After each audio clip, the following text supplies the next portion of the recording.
These common training mistakes might be causing your dog to disengage. If you're actively trying to train your dog, you're already doing something right.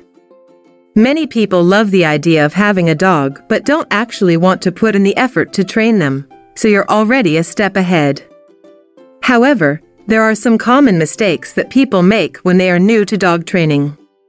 In this video, we'll break down some of the most common dog training mistakes. Not training enough.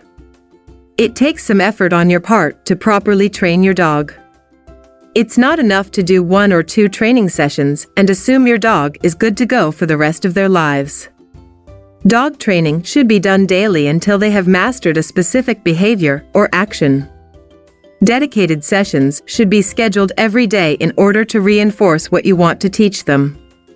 Even after they've gotten a specific action down, ongoing training is always a good idea to keep your dog's skills and behaviors as sharp as they can be. Training too much or too long.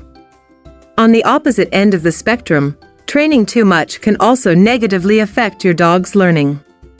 It might seem like if you train more, they'll learn the behavior faster, but just like humans, dogs only have so much energy before they get tired. If they get bored or stop paying attention, they won't actually be getting much out of your training sessions. Short, regularly scheduled training is the best way to get the results you want. Attitude.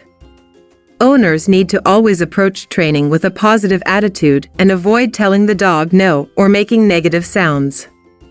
While the idea of a negative marker has been around for decades and was originally used by positive reinforcement trainers, research has shown that a negative marker actually hinders learning. Dogs need to feel confident in order to learn new skills.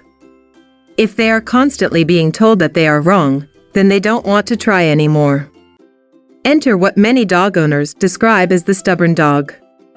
This is a canine companion that seems to be ignoring his owner doing everything except what is asked of him. Often described as blowing them off, in reality, the dog does not want to try because he does not want to be wrong. It is easier to sniff, scratch, yawn, and act like he does not hear the owner. If you had a teacher who was always telling you that you were wrong, you would not raise your hand any longer to try to answer a question. Instead, you need to ignore your dog's mistakes and allow him to try again. Dogs that are not punished for trying are more likely to offer behaviors. Rewards. It's often in our nature to point out the bad and ignore the good. We need to do the exact opposite when training our dogs. Be generous with your rewards, and you will have a dog that loves to work with you. Our body language can really affect how a dog reacts to training. Canines are much better at reading us than we are at reading them. Some dogs are more sensitive than others to owners' body language, Lee continues.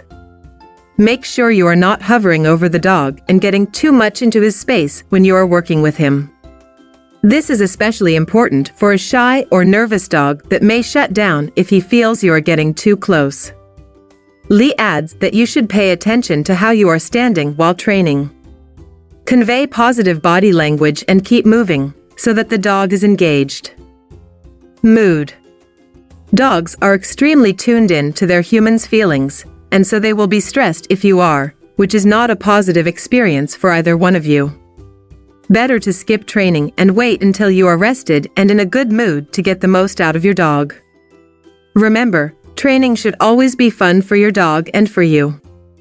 If you find yourself getting frustrated, take a break to do something different, like taking a walk around the block. You'll return recharged and ready to go.